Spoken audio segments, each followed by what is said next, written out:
Chapati guys.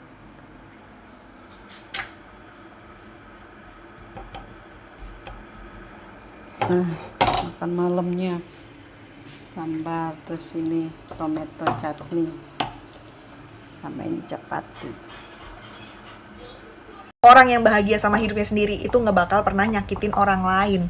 Jadi kalau misalkan lu tuh disakitin ataupun diserang orang gitu ya, dijatohin, diomongin di belakang, itu tandanya orang tersebut itu nggak bahagia sama hidupnya.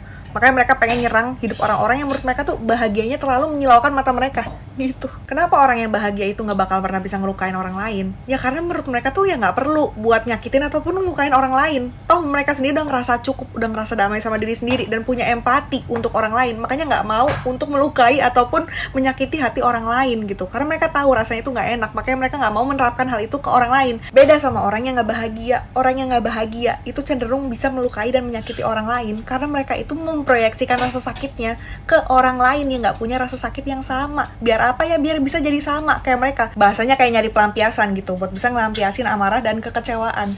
Karena bagi orang-orang yang nggak bahagia ya, dengan menyakiti dan melukai orang lain, itu merupakan cara mereka untuk bisa sembuh. Karena dengan menyakiti dan melukai orang lain itulah mereka itu jadi bisa ngerasa sedikit jauh lebih baik dan jauh lebih kuat. Karena mereka berhasil membuat orang lain itu jadi bisa punya rasa sakit dan luka yang sama seperti yang mereka punya gitu. Jadi istilahnya kayak ya udah, kalau gue nggak bahagia, gue juga pasti bakal bikin lu tuh jadi nggak bahagia juga, biar lu jadi sama kayak gue, sama-sama nggak bahagia gitu. Makanya orang yang nggak bahagia itu pasti cenderung bisa nyakitin dan melukain orang lain. Sedangkan orang yang berbahagia itu nggak akan pernah bisa dan mau untuk menyakiti maupun melukai orang lain gitu, besties. Terima kasih, bye.